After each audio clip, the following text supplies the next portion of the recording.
Atenção, já avisamos que o conteúdo de hoje é forte. Iremos falar sobre temas sensíveis, então se você é forte, assista até o final. Quando o assunto é guerra, quase sempre lembramos da Primeira e também da Segunda Guerra Mundial. Mas a verdade é que tivemos outros episódios bem trágicos envolvendo conflitos militares na história da humanidade. A Guerra do Vietnã também trouxe à tona toda a crueldade e destruição que um conflito dessas proporções pode trazer. Contexto da Guerra do Vietnã. Antes de partirmos para a discussão e os desdobramentos da Guerra do Vietnã, precisamos entender que o conflito surgiu como uma consequência da Guerra Fria entre Estados Unidos e União Soviética. Mesmo que as duas nações tenham se aliado para derrubar um inimigo em comum, isso é, os nazistas, ambos os países não compartilhavam os mesmos ideais, os mesmos costumes e, principalmente, divergiam na visão econômica ideal. O que vimos acontecendo na metade do século passado envolve, especialmente, uma batalha de influências em outras nações, uma verdadeira guerra de narrativas e de ideologias. Como consequência, tivemos a Guerra das Coreias no começo dos anos 50, a crise dos mísseis em Cuba em 1962, o bloqueio de Berlim no final da década de 40 e a conhecidíssima corrida espacial protagonizada pelas duas potências da época.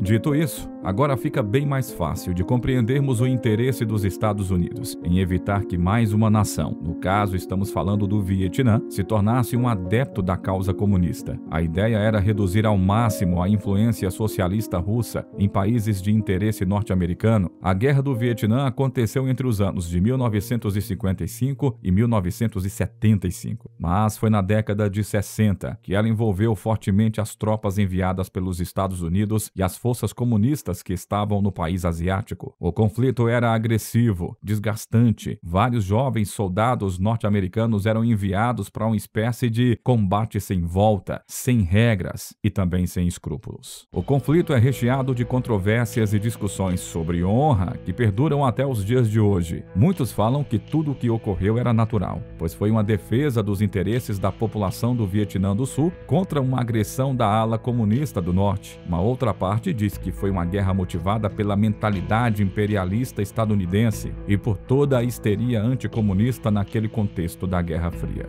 Vale lembrar que a verdadeira luta dos Estados Unidos era contra a influência da União Soviética em outros países emergentes. Independentemente das opiniões, todos acabam concordando que o conflito foi destrutivo, foi caótico e que resultou em milhões de mortes desnecessárias. Uma grande parte dessas vidas ceifadas era de civis que viviam no país. A grande maioria deles foram mortos em invasões ou incursões protagonizadas pelas tropas norte-americanas. Abaixo vamos falar sobre um dos episódios mais sangrentos e mais falados desse longo combate, o Massacre de My Lai. Massacre de My Lai. O massacre que dá tema a esse vídeo ocorreu no dia 16 de março de 1968. Nele foram ceifadas as vidas de 504 civis inocentes que viviam naquele local, sendo que a grande maioria era composta de mulheres e crianças. A verdade é que em 1968, a guerra não tinha resultados positivos visíveis para os americanos. A ofensiva do Tet, que foi lançada pelos norte-vietnamistas e os Vietcongs em janeiro de 1968, tinha sobrecarregado o poderio militar americano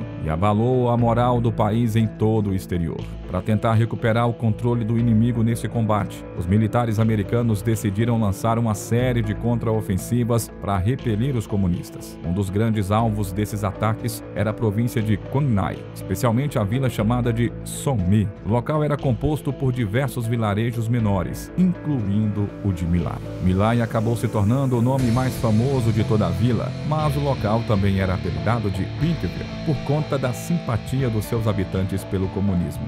Eles acreditavam que o local era uma espécie de ponto de encontro para os soldados vietcongues. A inteligência dos Estados Unidos dizia que o território era basicamente um posto avançado comunista repleto de vietcongues. Então, em março de 1968, a Força-Tarefa Barker foi montada para lidar e invadir o vilarejo. Ela era composta por soldados oriundos de duas companhias. A Companhia C, composta pelo 1º Batalhão, e o 20º Regimento de Infantaria, além da Companhia B, contando com o 3º Regimento de Infantaria, a 11ª Brigada e a 23ª Divisão de Infantaria. Também existia uma Companhia A nessa força-tarefa, mas a verdade é que o papel deles nesse evento era mínimo. A Companhia C era liderada pelo capitão Ernest Medina, enquanto o segundo em comando era o tenente William Kelly. As tropas dos dois entraram no Vietnã em dezembro de 1967. Apesar de não terem visto combates diretos, a verdade é que eles perderam 28 homens em armadilhas e minas terrestres em março de 68. No dia 15 de março, eles fizeram uma homenagem para um sargento bastante querido e que foi morto no dia anterior. Os soldados americanos estavam malucos por conta da vingança. Ainda naquela noite, eles tinham recebido a informação de que a Força-Tarefa Barker atacaria My Lai na manhã seguinte. A Companhia C ficaria encarregada de entrar no vilarejo em questão, enquanto a Companhia B deveria proteger as proximidades. Os membros da Companhia A, entretanto, vigiariam os arredores buscando fugitivos da vila. O capitão Medina orientou os soldados da C para aguardarem uma forte resistência dos militares do lado comunista, o que provavelmente os deixaria em uma grande desvantagem numérica, já que os Vietcongues geralmente estavam em grandes quantidades. Ainda foi dito por Medina que a população civil partiria para o mercado do local às 7 da manhã.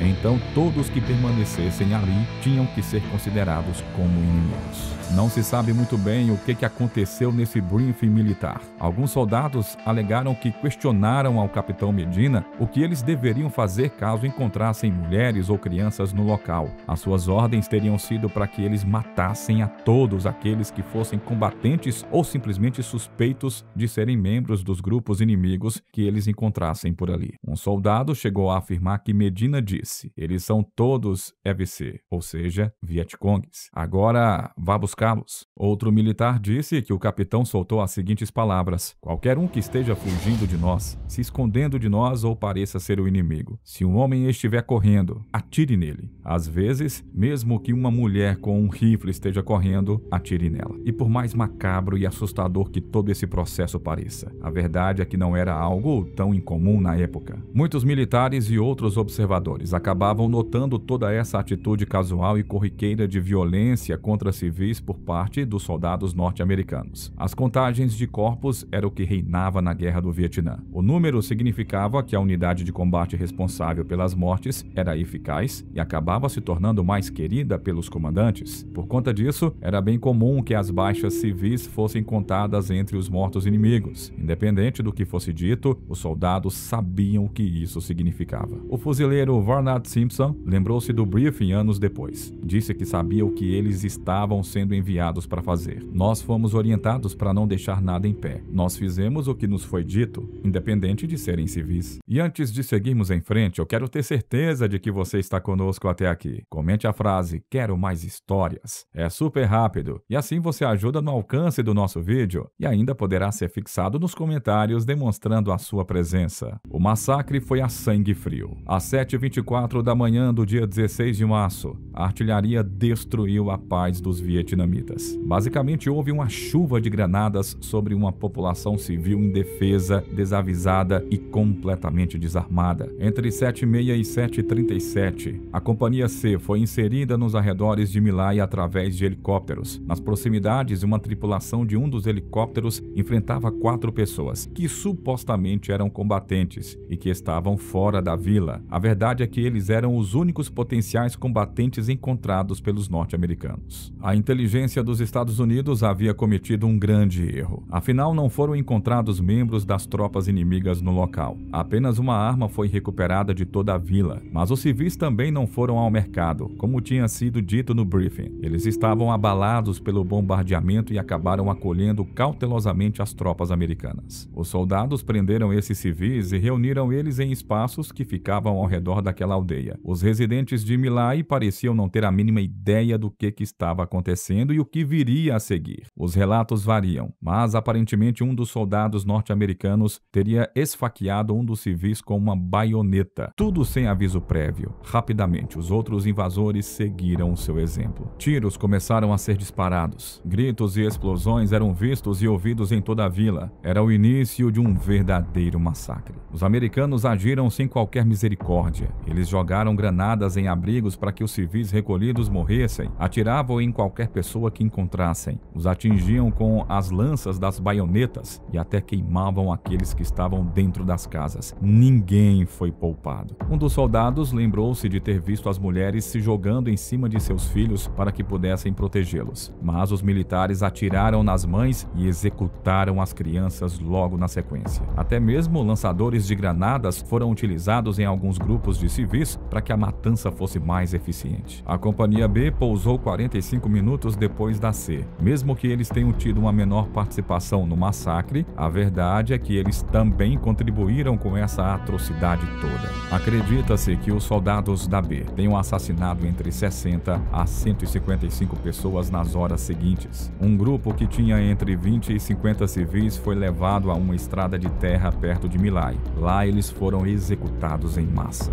Uma das testemunhas dessa atrocidade foi o fotógrafo do Exército dos Estados Unidos, o sargento Ronald Haverhill. O sargento até foi enviado a título oficial, mas horrorizado com os acontecimentos, ele também acabou tirando fotos com a sua câmera pessoal. Boa parte delas se tornaram lendárias e tiveram um papel fundamental para mostrar esses acontecimentos ao mundo exterior. Algumas das fotos mais famosas de Ronald mostram grupos de civis com medo e amarrados momentos antes de suas execuções, enquanto outros mostram as consequências, isso é, os corpos de mulheres, homens e crianças estirados no chão. O sargento lembra de ter visto um menino ferido andando de forma atordoada. Ele já havia levado um tiro no braço e na perna. Quando o fotógrafo se ajoelhou para tirar a foto, um outro militar veio e matou o garoto com 3 tiros, e depois saiu andando como se nada tivesse acontecido. Entre os assassinos desse massacre estava o segundo na cadeia de comando da Companhia C, o tenente William Kelly. Muitos dos seus comandados disseram que ele foi quem deu ordens diretas para que os soldados matassem os civis. O tenente prendeu entre 70 e 80 civis, fez com que eles marchassem até uma espécie de vala de irrigação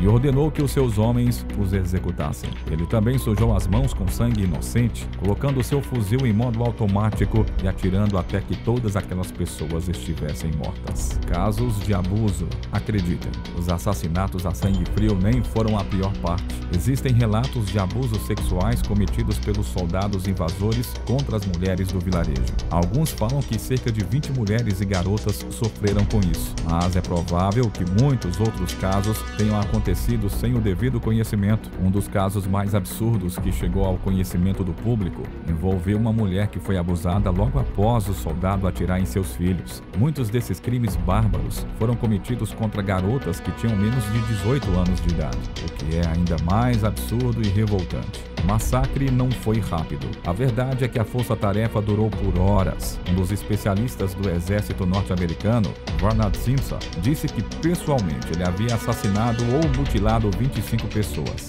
Ele ainda chegou a dizer que um outro soldado falava: é um tipo de coisa dos nazistas. Nem todos os soldados participaram do violento massacre. No entanto, nenhum membro da Companhia C tentou protestar ou se opor ao massacre em questão. Para efeitos de comparação, apenas um soldado norte-americano foi atingido por um tiro. O mais bizarro é que o projétil foi disparado da sua própria arma. Ele fez isso para ser retirado de combate. Alguns acreditam que essa foi uma tentativa legítima de se distanciar dos crimes de guerra que ali estavam sendo cometidos. O resgate. Mesmo em meio a todo esse caos, 3 homens que estavam envolvidos na operação mostraram muita solidariedade. Eles faziam parte de uma tripulação de um dos helicópteros e eram compostos pelo suboficial Hugh Thompson Jr., o especialista Larry C. Kober e outro especialista, Glenn Andriota. Os 3 estavam horrorizados e buscaram intervir para salvar os civis daquele vilarejo. Eles avistaram uma mulher em um campo. Ela havia sido ferida e estava tentando fugir. Os membros da tripulação decidiram então pedir ajuda pelo rádio, mas não obtiveram resposta nenhuma. Na sequência, eles lançaram uma granada de fumaça na tentativa de dar cobertura à mulher, mas logo o capitão Medina veio e assassinou ela brutalmente. Thompson avistou as tropas indo para um abrigo repleto de civis. Então pousou entre eles e os soldados. Ali ele viu que quem liderava aquele grupo de homens era o tenente Kelly. Thompson tentou encorajar o superior para que eles auxiliassem aqueles civis a escaparem do local.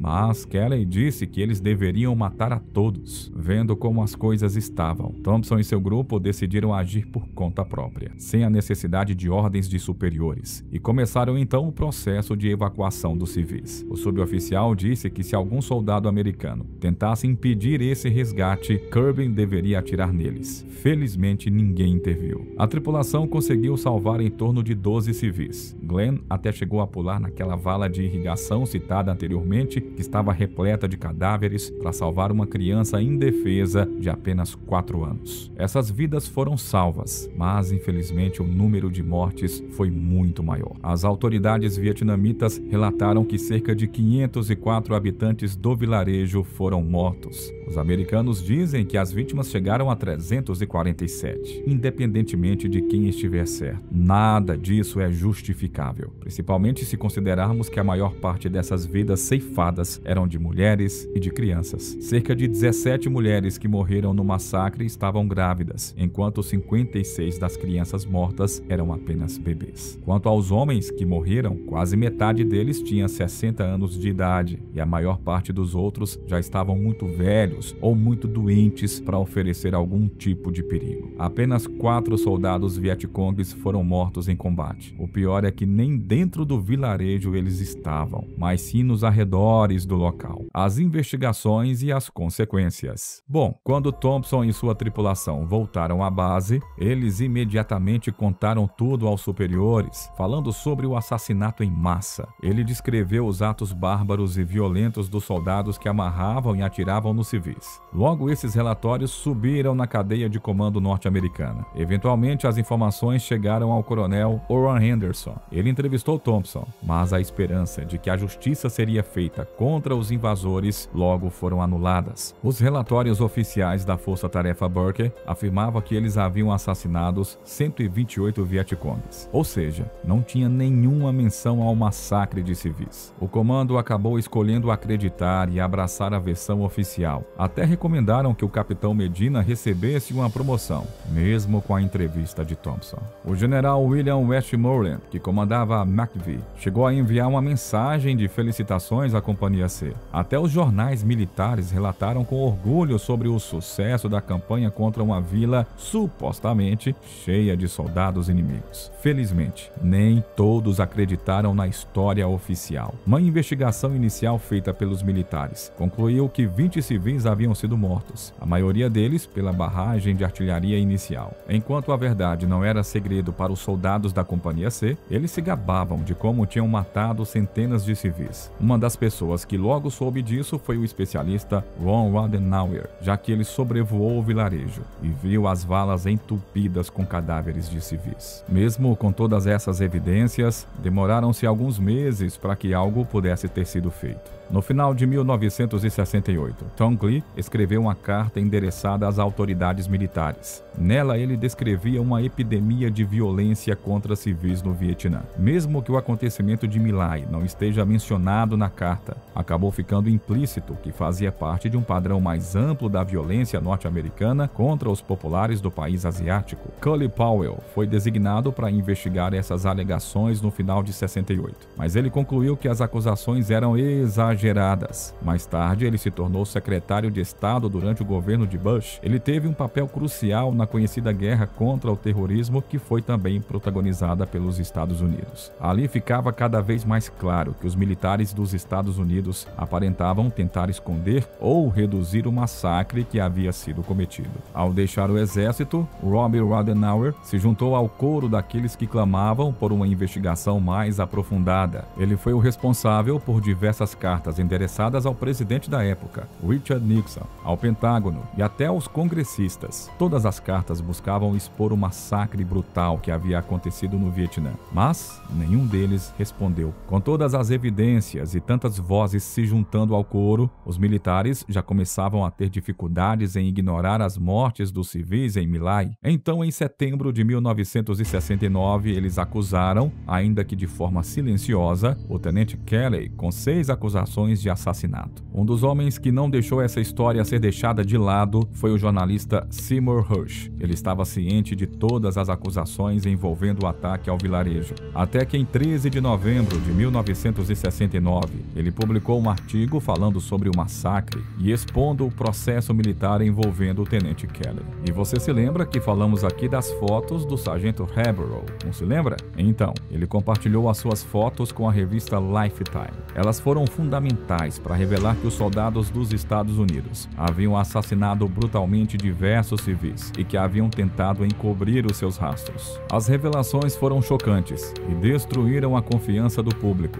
O governo de Nixon e seu conselheiro de segurança nacional, Henry Kissinger, até tentaram esconder a história, mas não tiveram sucesso. A gigante da comunicação norte-americana, CBS, transmitiu entrevistas com diversos militares que acabaram admitindo a participação no massacre. Ainda assim, a ideia de que as tropas americanas pudessem cometer tamanha crueldade não acabou sendo aceita por muita gente no país. Alguns cidadãos não acreditavam naquilo e falavam que a história era falsa. Uma pesquisa em Minnesota mostrou que 49% dos residentes acreditavam que a história era uma mentira, inventada para demonizar os militares. Os julgamentos. Quem foi colocado para seguir a investigação foi o tenente-general William Pierce. O seu relatório em março de 1970 mostrou que pelo menos 200 civis foram mortos e apenas 4 inimigos vietcongues. A conclusão era que uma tragédia de proporções colossais havia acontecido ali, ou melhor dizendo,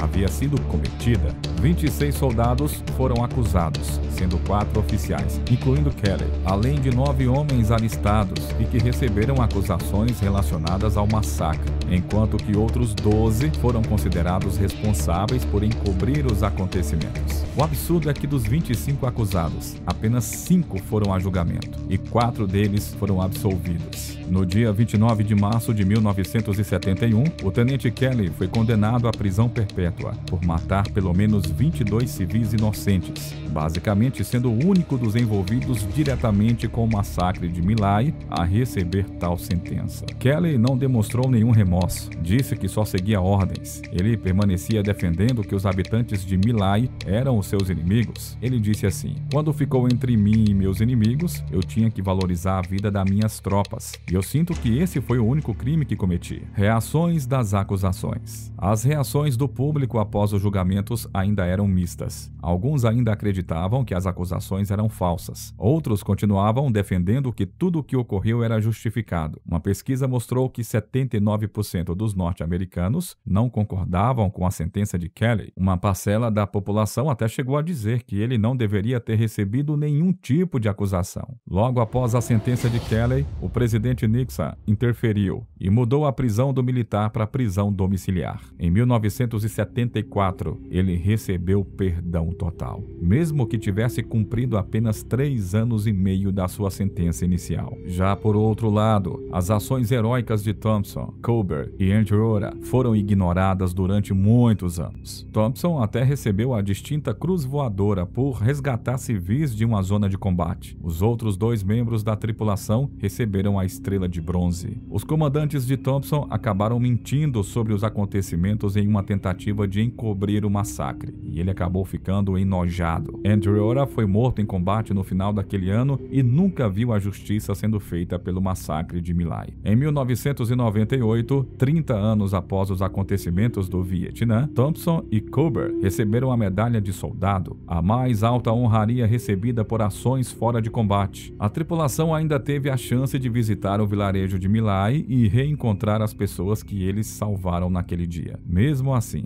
as cicatrizes ficaram com eles. Thompson, por exemplo, acabou sofrendo com estresse pós-traumático pelo resto da sua vida. E a guerra, como que terminou? O contexto dos massacres, manifestações feitas por setores da população norte-americana e, é claro, o forte desgaste que foi sofrido pelas Forças Armadas estadunidenses durante os confrontos com os vietnamitas fizeram o presidente Richard Nixon decidir pela saída da guerra. As táticas de guerrilha utilizadas pelos soldados asiáticos impossibilitaram uma vitória dos Estados Unidos a curto prazo. Então, a retirada foi anunciada em 1973 para que as perdas não aumentassem. A guerra, entretanto, continuou até 1975 entre os sul-vietnamitas e as tropas do norte. Após o abandono dos americanos, obviamente, o avanço dos comunistas foi facilitado, fazendo com que Saigon, a capital do Vietnã do Sul fosse conquistada de forma mais acelerada. E então, por fim, a guerra se encerrou com a unificação da nação vietnamita sob o comando do governo comunista. O conflito deixou cerca de 4 milhões de mortes, sendo que metade deles eram civis. Realmente, isso foi devastador. E com isso chegamos ao final do vídeo de hoje. Não esqueça de mostrar o seu apoio clicando no botão de like e se inscrevendo logo abaixo. Isso nos ajuda a saber que estamos no caminho certo. Até a próxima! Agora fique com o vídeo que está aparecendo na sua tela de recomendações.